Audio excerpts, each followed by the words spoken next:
Our next speaker is Petrowsky. She is the manager of the Cancer Clinical Trials Office at Loyola University Medical Center. She is an extremely active member of the Oncology Research Professionals Committee and is chair of the Disease Liaison Subcommittee. She serves on multiple committees within Loyola, including Chemotherapy Quality Improvement, Commission on Cancer, and Vaccine Research. We are honored to have Ceil present for us today. She has an amazing new tool that her and her team have developed, and we're excited to have you share it with us.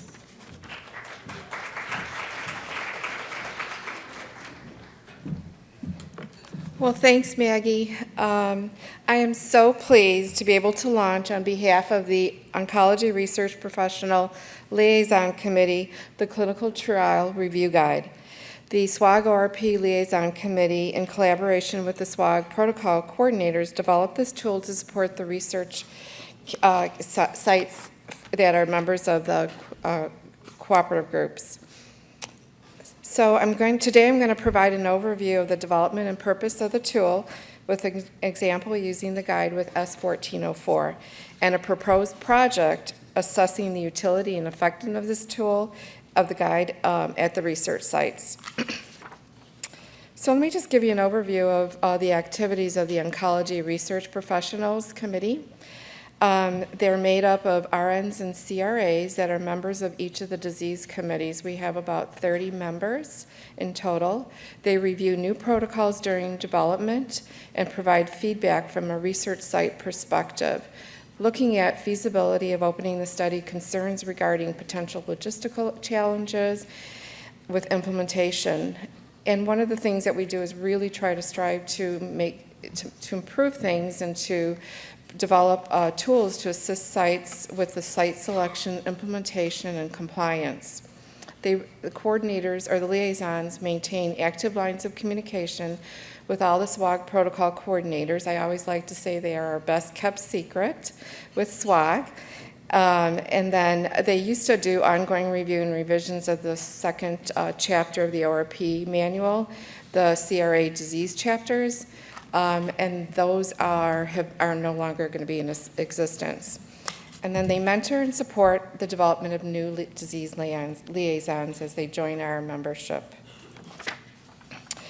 So the review guide concept came out of a growing need to develop a resource for sites to manage the many aspects of operating a clinical trial. As trials have become more complex with more administrative and regulatory considerations, we feel that this tool is timely, and we will hope you find it beneficial. The guide has evolved through many revisions, probably about 15, with 35 to 40 contributors over the last 2 years. We piloted the guide at 2 sites with 6 experienced research staff, 4 studies, and had positive feedback. It's been great working with a dedicated group of individuals that are committed to supporting study conduct at the site with an overall goal to increase accruals and to improve the conduct of clinical research. From both the liaison committees and the protocol coordinators, they've been a great group to work with. And I'd like to just acknowledge Dana Sparks, who gave us the support, and the coordinators for their invaluable input. We could not be this far along without them. So the tool is designed to facilitate a thorough review of a clinical trial, capturing in a systematic and integrative approach, capturing information from various aspects of the trial in a consolidated document specific to the trial and to the site. So it's a guide to facilitate a feasibility assessment. It's a guide also to enhance learning. It provides a mechanism or a venue for a multidisciplinary approach to reviewing the clinical trial and involving the clinical staff or ancillary departments in the overall review and developing a implementation plan. With greater understanding of the trial and thoughtful planning, including all the individuals and departments that need to be considered, a site can achieve approved trial compliance. So how do you get started? What pieces of information and documents do you need in order to start the review process. So you need to pull the clinical trial protocol, the consent, training materials if they're available, funding memorandum, a local and national coverage analysis that's not limited to these documents, but you may also want to include any local SOPs that might be related from a routine clinical care perspective, and maybe the investigational brochure. Who should review the clinical trial and use the guide? And it's really up to the site, and it's really dependent on this type of study. So who at your site is the decision maker? Is it the PI? Is it the administrators? Is it a collective decision? Those are things that you need to consider as you're reviewing the guide. Who at your site develops the implementation plan to operate the trial? How does the study fit into the general operations, and will it impact or require changes that need additional support and approvals? How will the study impact operations long-term, and what resources are needed? We reviewed S1404, and the documents we included in the review were the protocol, the consent, the funding memorandum, and then we also had a local coverage analysis. It was a multidisciplinary review. There was input from the physician, the research nurse, the manager, the pharmacist, and our pathology manager, each with their respective view, helping knit together a plan to implement the trial. So I'm going to go to the study guide and go through that. Okay. So one of the hardest things that we had was coming up with a decision about what to call the form. We started out with the title that described the tool. It was pretty lengthy. It was Feasibility, Learning, and Implementation Tool.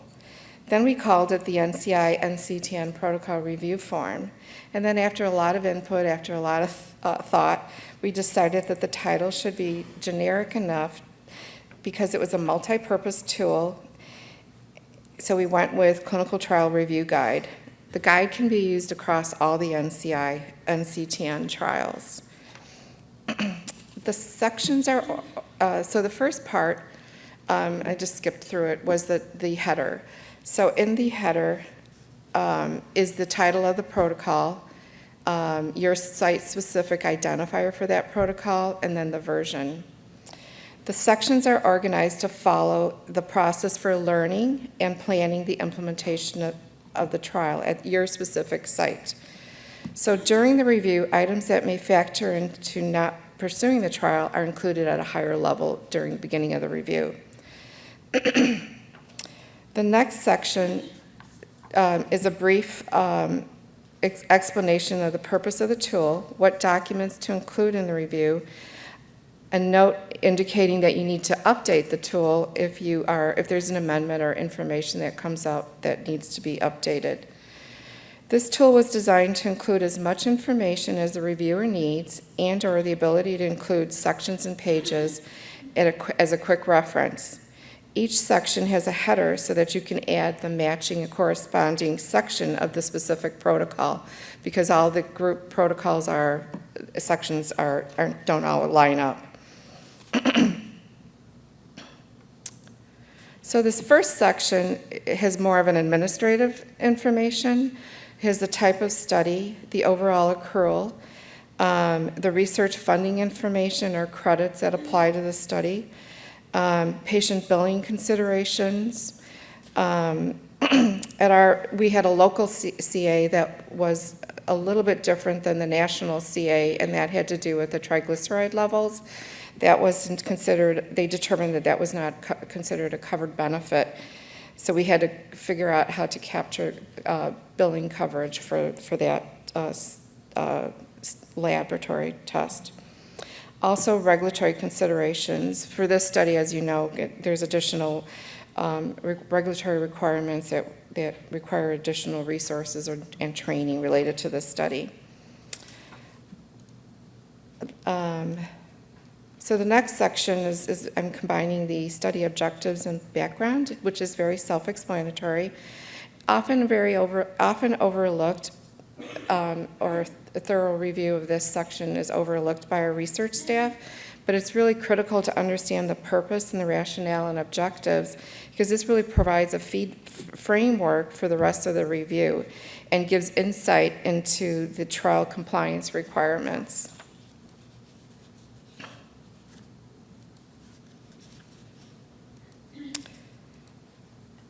This next section that's in pink is for non-therapeutic trials. We wanted this guide to be broad enough to be able to use it with therapeutic and non-therapeutic trials. So for this situation, it was not applicable, so you could just pass over this section. In contrast, if you have a cancer control study, there's a lot of sections that are geared towards therapeutic trials that you would overlook as you're reviewing it. Study participate section and eligibility. So the nurse who reviewed this section highlighted the staging and the related references and time frame. That way she could refer back to this quickly. And as you can see throughout the review, as we're going through this, she included sections of the protocols that she pulled the information from. So in this section, she had to refer to 2 different sections to gather this information. Okay, the treatment plan and schedule of events. You may want to make a copy of the schedule of events and include that with this guide. And then while reviewing this section, consider the treatment settings. How will this trial fit into your routine practice at your site? This is where you would want to involve the treatment staff, the clinical manager, and pharmacy, and to assess their resource needs from a clinical perspective. And doing this will really enhance your integration with the different departments. So there's a lot of questions that guide you through this review. Okay, the registration section focuses on the technical aspect of registering the patient to the study. What are the steps? Are there multiple steps involved? You need to consider the time frame in relationship to registering the patient, scheduling the treatment, and procuring the investigational product. This section goes over site credentialing.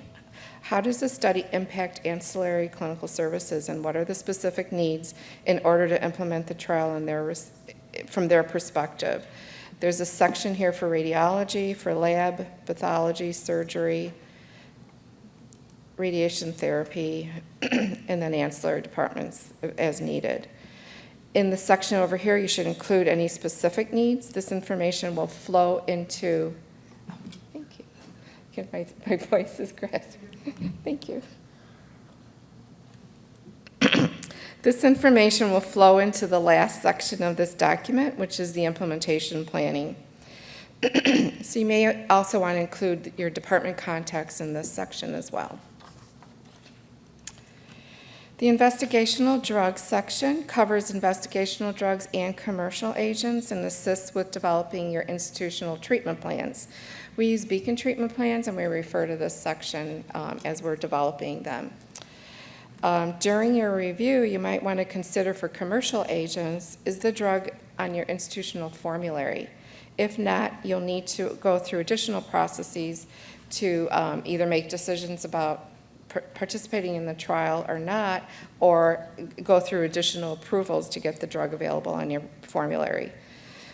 For oral agents, you may need to go through a specialty pharmacy. What additional planning needs to happen there? What is the IND status of the trial? This could also have additional considerations from a regulatory standpoint and from a billing compliance perspective. Okay. This is all related to investigational drugs. Okay. For safety monitoring, a thorough review is to be included to figure out what information you want to include in the treatment plan. What is the time frame for reporting SAEs in relationship to the last dose? Is this routine? Is there special considerations that need to occur? The nurse that reviewed this put a lot of information in there, but you may not. You need to do that. Really depends on what information you want to have at your fingertips. So the next section is the criteria for evaluation. What are the metrics? In this situation, we're using RESIST. How long are patients being followed? What's the procedure for discontinuing them from treatment? Those are all good things to know up front so you can plan and be better compliant with your protocol requirements. This next section's on data submission guidelines. What are your data reporting systems? Are there multiple systems that you have to report data in? And then what is the effort with this study? What's involved with the effort? Is there remote, for this study, there's remote monitoring. So there's additional redacting, additional preparation of your documents and before you can send them or upload them. There's quality of life surveys that need to be completed. What are the time frames for that? Okay, and then we have a section on correlative studies. Types of biological specimens, supplies, specific processing, and time frames. Those are all things that guide you through this review. And then what type of recruitment strategies are we considering for this trial? Are there any additional things that we can do that are outside of our routine?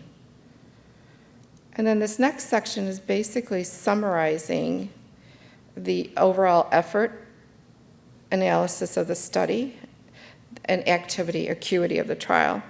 We didn't put any specific acuity grading tools in here, we just left it so that it was categorized by clinical coordination effort, regulatory management, and data management. And then you could write in there some descriptive responses about what types of things that you would consider at a high or low, medium, and you can pretty much tailor it to your institution and maybe develop some metrics or best practices across your institution. For this study, all of the areas, categories have scored high, not surprisingly. And then this next section here is just a table to assist you in planning, and it's organized by milestones. So this table is really needs to have action items to help you go through and assist you in planning the implementation. So I'm going to go back to my slides. So as you can see, this slide illustrates the integral approach that this review guide facilitates. The patient's at the center. The study team is really facilitating and incorporating every aspect of the study into the routine or site-specific routine care. And then with that kind of a review, they're meeting their requirements from a national perspective. So these are the throughputs of what this type of review will accomplish. So your participant will have human subjects protection safeguards in place with a thorough review and well-planned, thought-out implementation plan. The study team is going to select the right site for the right research site, a right study for the right research site. There'll be an improved knowledge of the trial. They'll facilitate interdisciplinary collaboration. They have a means to do that. It also helped them develop a plan to implement the study, and the output should be improved compliance. And then as far as the clinical team, there's better integration, better communication across this research team and the clinical team. Should equate to better patient outcomes, improved site operational outcomes, and then also the billing compliance portion, which is the clinical side is very interested in. And then from a sponsor perspective, hopefully we'll have more timely study activations, better research compliance and quality, and which may equate to a potential increase in accruals. This just basically summarized what we just talked about: a more thorough review with experienced research staff, a more efficient implementation plan, which should be improved compliance and potential increased accruals. So now that we're ready to apply this tool more broadly, a subgroup of the ORP Liaison Committee formed to develop a project to assess the utility and effectiveness of the guide to facilitate self-learning, problem-solving, and assimilating knowledge into practice. I'd like to now acknowledge the subgroup. We got together about 5 weeks ago and really came up with, I think, a good research study that will really be very beneficial to the group. So I'd like to shout out to Connie Shapanik, Joyce Tull, Rita Call, Teresa Witcher, Joan Long, and then our biostatistician from Loyola, Brendan Martin, and we had a graduate student from Loyola University, Samantha White, that helped us develop this project and move us to where we're at.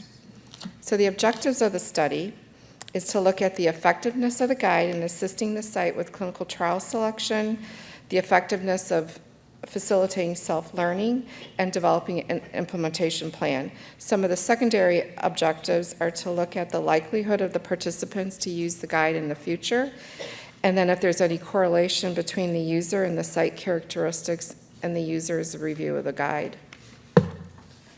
So this is what the study looks like. So we're going to recruit participants that are study coordinators and site managers with varying levels of education experience, roles and responsibilities from NCI, NCTN group research sites with the help of SWOG.